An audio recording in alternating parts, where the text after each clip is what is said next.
Well, hi everyone. This is Sony Artisan and Singh-Ray Ambassador Don Smith. And today I thought I would show you how I process this image, which I just captured recently. We have a super bloom going in Central California, out in Carrizo Plain, but this is actually just prior to getting into Carrizo Plain. It's off of a highway in the mountains that is just beautiful. We've had so many wildflowers blooming out there. This is a little bit of mixture. The blues are miniature lupin. Let's see, the yellows are a baker's goldfield, and we got some purples, owl's clover in here. And what I did, I shot this at dusk. You can see the sky is getting colored up. The clouds are getting colored up. And one of the nice things about shooting wildflowers at dusk is this is a very popular area. So there were only like two or three other people out there besides me when normally you could go out earlier. There could be 40, 50 people running around. Um, Number two, I love shooting wildflowers where I get low. So I flattened my Really Right Stuff tripod. I try to purchase tripods that don't have a center column so I can flatten them down. And I'm actually pretty much laying down to view this. And I captured this with my Sony A7R5 that now has focus bracketing. And the beautiful thing is you get access to the raw files. And I'm going to show you how I went through and put these together in just a moment. So this ended up being, I believe, a 7 frame bracket starting on the very near lupin you can see in the foreground there. And I'm just going to go ahead and walk you through how I did this. Okay, so I have Lightroom up because I want to show you the images. I'm going to cycle through. Um, when you go to focus bracket, you want to start on whatever is nearest in the frame. Now, I shot this with my Sony 12 to 28 zoom lens set at 12 mil, and I set the aperture. I believe I started at f11. I had a little bit of a breeze, so I dialed back to f8, which allowed me to get a little faster shutter speed to settle down any of the flowers that were bobbing and weaving. And I'm just going to tap through. And as you can see, each time I tap to the next frame, it gets sharper into the picture. Okay, so let me back out and we'll start again here. Now you see it like there's a little bit of a telephoto effect going on as I cycle through these. And that is what's referred to as focused breathing, but you don't have to worry because when you put these together in software, it deals with all of that and it lines everything up perfectly. Now, I started out, I tried aligning these in Photoshop, but I had to end up cropping in on the frame because it couldn't get things aligned out here on the edges. I tend to have, if I'm doing like 3 or 4 brackets, Photoshop is fine. But I've purchased Helicon Focus and I've purchased a lifetime warranty. I've actually owned this program for a lot of years. And it's built specifically to work with focus stacks. And I'm going to show you how I go about that. Okay, so now we are in Helicon Focus. And all we have to do is come up here to File. We go over here to Open Images. And I'll let my previews load. And I'm looking for my images that I want to load, which starts with 917, which is right here. I'm just going to hold the Command key down, and I'm going to come over to 923, which would be the last one in my stack. And now I'm just going to go ahead and click Open. You're going to see up here on the top right side, everything is there. And it's a very simple interface. It's very, very basic. So one of the things I do is I always go to Method B, Depth Map, excuse me. I leave the radius at default at 3 and the smoothing at 4. And I'm going to click render. And we're just in real time going to sit here and watch it render out for me. Now, obviously, this is going to depend on your computer and the amount of, excuse me, the amount of processing power you have on your insurance. Or on your computer. Got a little distracted here watching it. So now you can see that was pretty quick. This is the rendered image. So I would go up here and I would go to save, and then I usually just direct it back. Well, let me click and I'll show you the save box. You'll see it comes up as this kind of elongated numbering system. You can leave that as it is. I usually will go and save it back into my folder with all my RAWs, or you can go ahead and give it a name. But I'm going to cancel out of this, and we're going to get out of Helicon Focus, and I'll be right back to you in Photoshop. Okay, so here we are in Photoshop, and this is the stacked image as it came out of Helicon Focus. I'm just pulling my notes here from the side because we're going to go through this, and I'm going to show you how I go about processing this. So you can see the Helicon Focus has done a really nice job with putting everything together. It's all lined up, ready to go, and I just saved it out as a DNG file, a digital negative, for those of you that don't know what DNG stands for. So when I process, you can see over here, I used the TK Tony Kuiper panel. I'm using the TK8.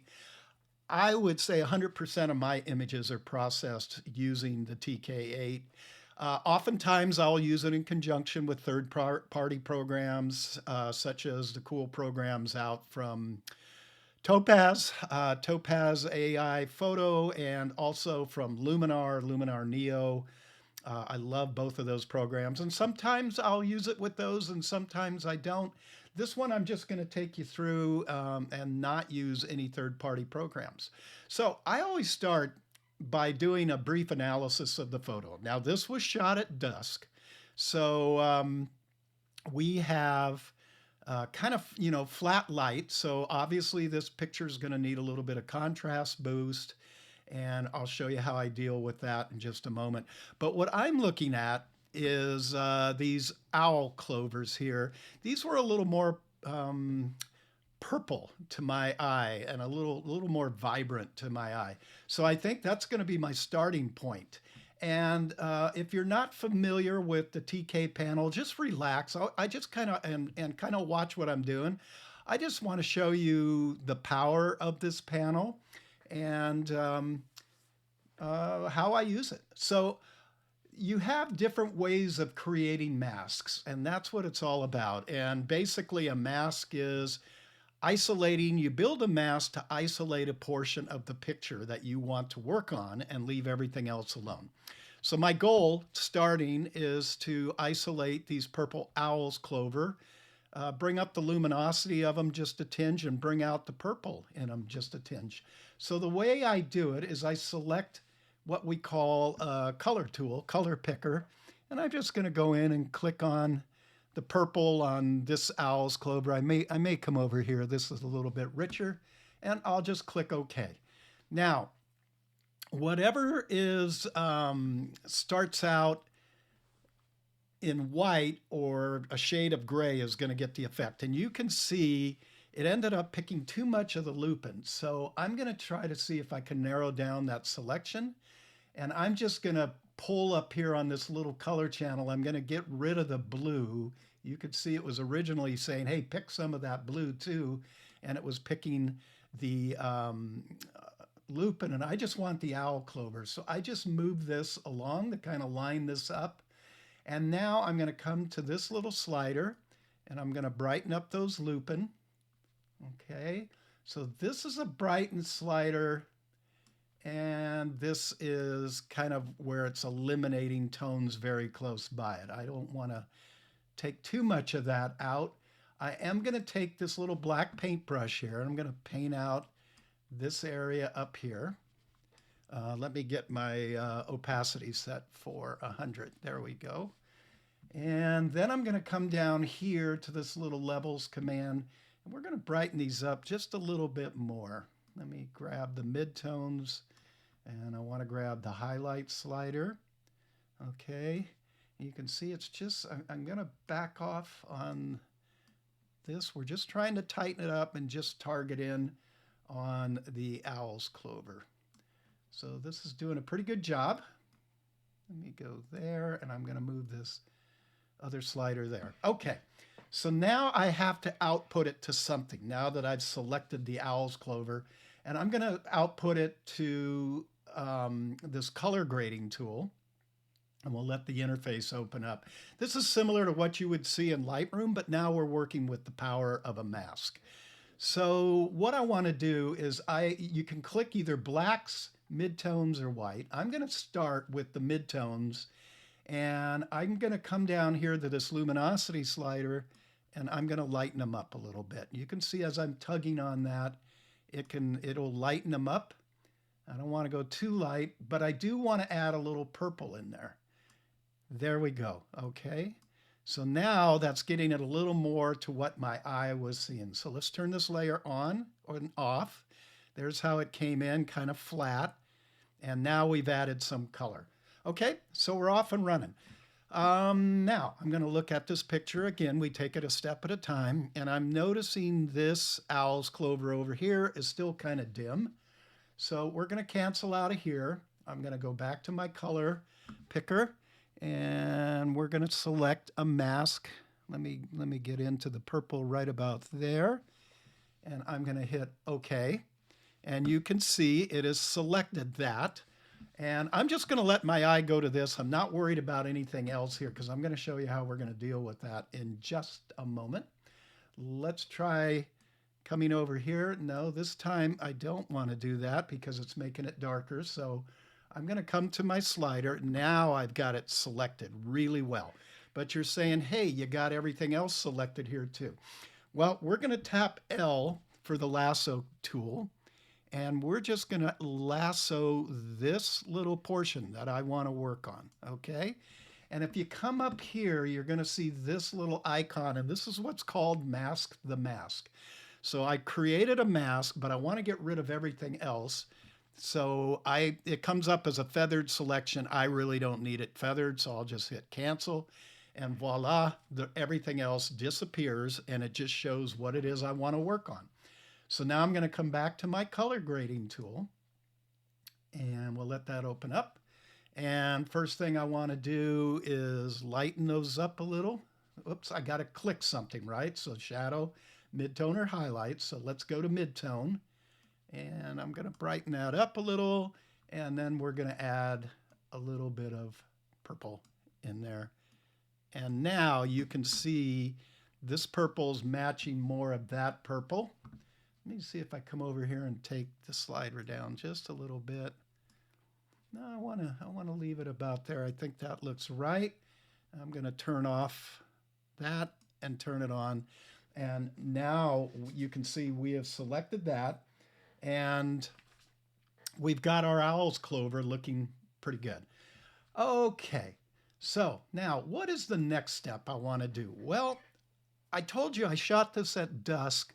So everything, obviously at dusk, there's not a lot of contrast. And I think this picture could use a contrast boost. And I'm going to get rid of that. But before I do that, I'm going to make a couple of selections and I'm going to save them. So the first selection I'm going to make is the sky. So I'm going to come here and select the little sky tool. And then I'm going to come right here to this icon.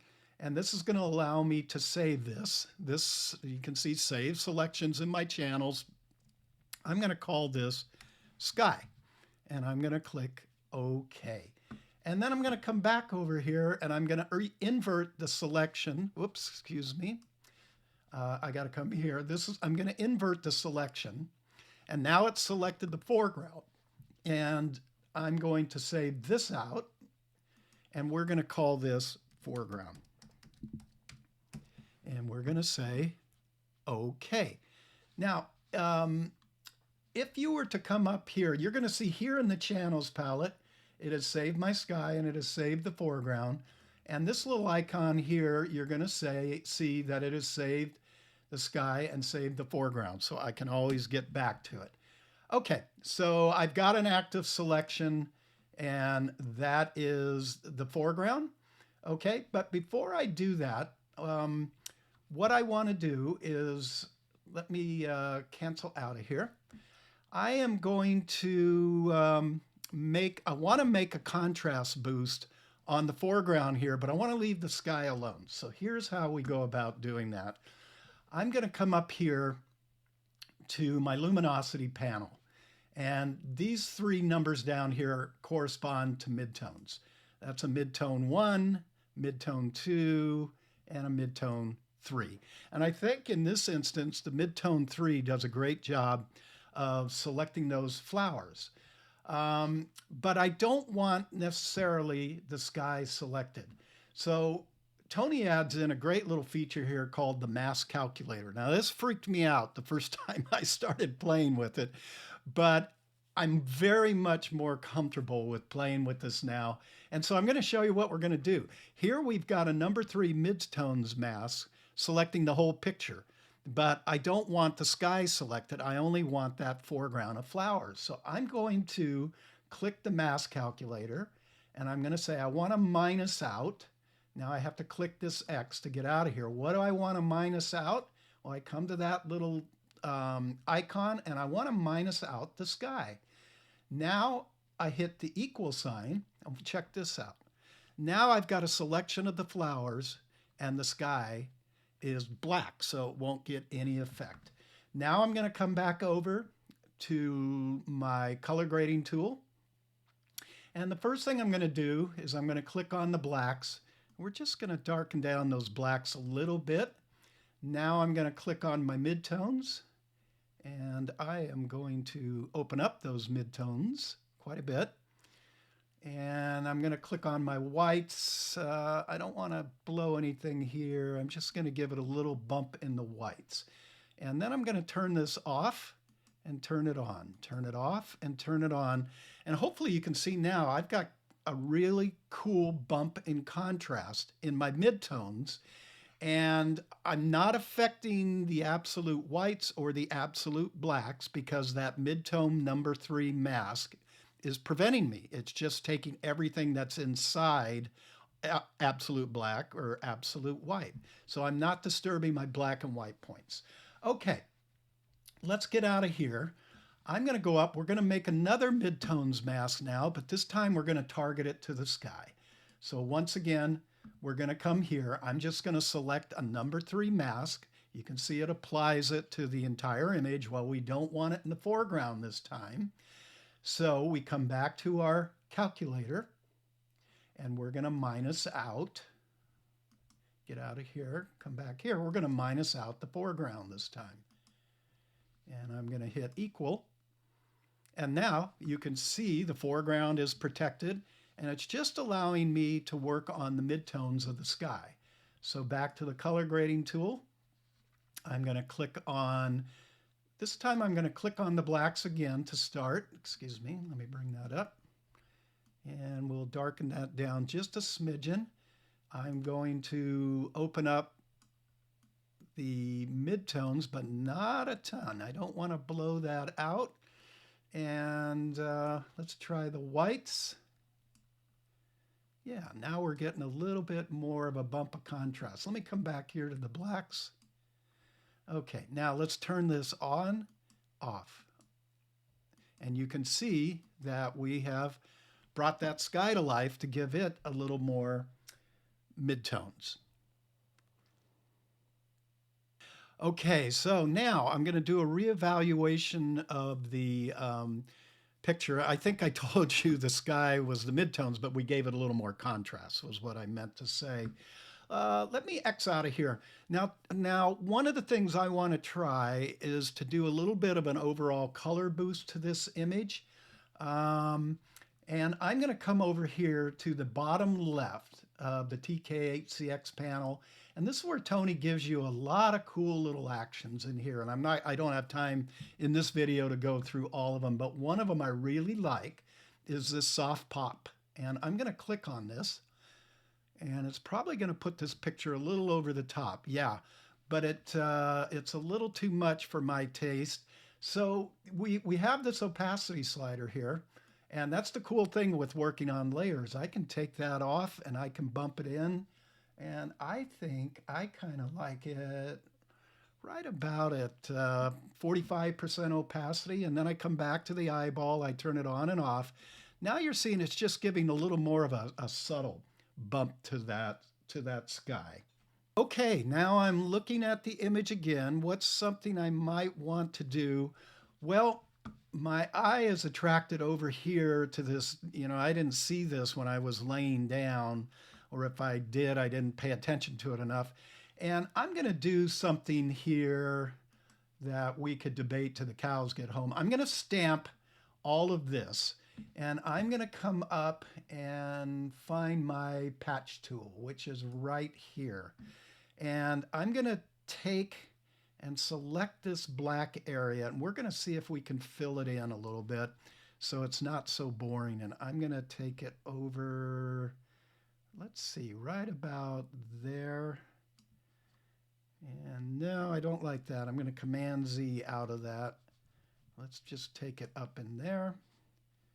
And trying to get this where I like it, but I'm not liking anything yet. Let me click out of here. I've got kind of this little area I've got to deal with now. So let me just make another selection and come up here. Now I kind of like that. Yeah. And we're gonna take the eye away from that in just a moment, but let me turn this layer on and off. So we've gone from there, and now we sort of filled in that area. I guess we could make a point of wanting to fill that in, but I think I'm going to leave that alone. I'm going to come up, I'm going to put a vignette around here now. So I'm going to go back into Tony's actions, click on vignette, and I usually just accept the amount it gives me. So I am going to click OK, and I kind of like that. I'm going to reduce the opacity just a smidgen. I don't like it up in the sky so much. Now I could paint on this mask and take it off the sky, but the whole purpose of a vignette is to work your eye back into the frame. Now, let's see, what else can we do here? I'm going to show you one other thing while I'm thinking about this. I'm going to come back to Tony's actions. This is really cool, and I want to show you this. We're going to go to Clean Dust, and I am going to pull down on this and take out any of the little dust spots I can find. Turns it to this kind of a harsh black and white, so you can really see where your dust spots are residing. There's one right there, and one right up there. It's a really cool tool. I also use the remove dust in Lightroom. It's whatever way you want to do it. I got a little something right there I want to take out. And okay, that looks pretty good. I'm not going to check down in the flowers because it wouldn't show down there anyway. And I'll come back and just re-click on the link. Okay, I think we're heading towards the end here, you guys. One of the things I would like to do, though, is I would like to kind of lighten up this middle section a little bit more. So I'm going to take my lasso tool, and I'm not going to go out to the edges.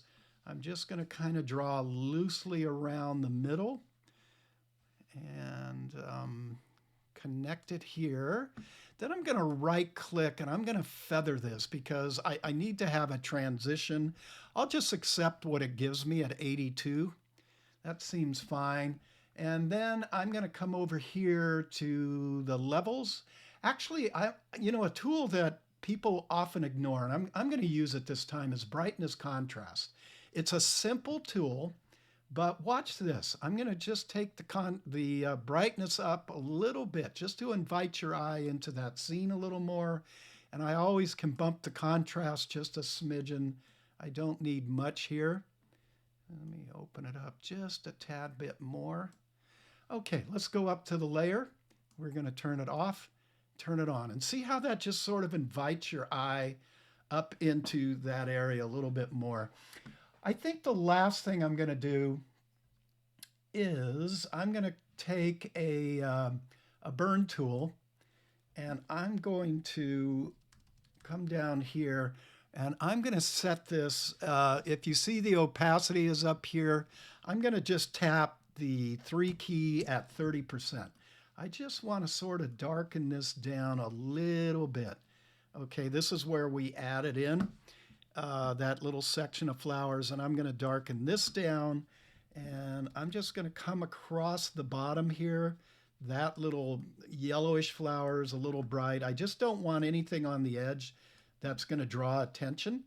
Wildflowers are really, you know, it's hard to know where to crop and where not to crop.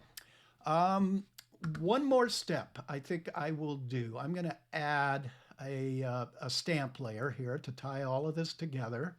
And I'm going to come over here and grab my spot healing brush. And I'm just going to take out a few of these, I don't know what you call them, just grasses, I guess. And just kind of clean this image up a little bit. This one I can go a little higher on.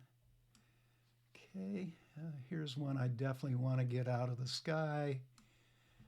I don't want to take them all out. I think they look cool in there, and it's natural.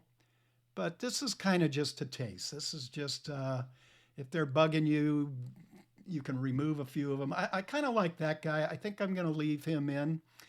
And I think we're pretty much finished. One thing I always like to do is, now that I have this stamped, I like to come back over into Adobe Camera Raw, and I like checking my histogram. So I'm going to come here, I'm going to hold the Option Alt key, and you can see I'm a little bright on these highlights of the flowers, but that's just the whites. I mean, if I started to take it down, I'm dulling everything again. So I'm going to leave that alone, and I'll check my blacks. Oops, Option Alt on that. And I think we're fine. There's nothing here that I really need to open up. You know, if I came in and wanted to open up my shadows a tinge, I could do that. But I don't think I am. I kind of like everything. I'm going to check the contrast, just maybe give it a boost, just a smidgen. You know, I'm not. I'm happy. Sometimes I tinker too much. So I'm going to cancel out of there with no changes. And from there, I could come up here, click on the flatten key, and go ahead and take this out of 16-bit, convert it to 8, and add in what I need to add in on my ITPC template and send it off to Getty, who's my stock agency. So that's how I go through and process images. Really, it's a matter of just taking a step back, looking at the image. What do I need to do? How do I go about accomplishing it? For those of you that are interested in the TK8 panel, I've been talking to Tony, and I am going to be getting a discount code here soon, or you can just hop on over to his page. It's goodlight.org, or Google Tony Kuiper TK8 panel, and Tony will get you everything you need to get going and start using this panel. I tell other photographers it's really the way of learning how to process, because you can build masks to isolate and work on anything that you want to work on.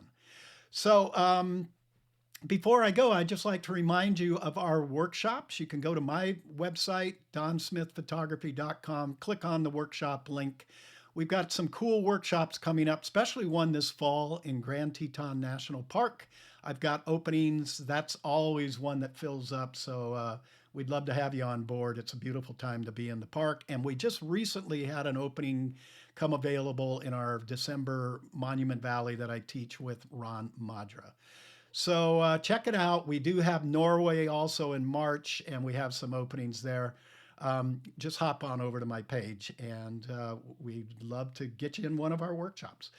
So I hope this kind of whetted your appetite, gives you a sense of what the Tony Kuiper panel can do, how I go about analyzing an image and working on an image. Hey, until next time, you guys get out there, keep taking your beautiful images, huh? Have fun creating, and take care.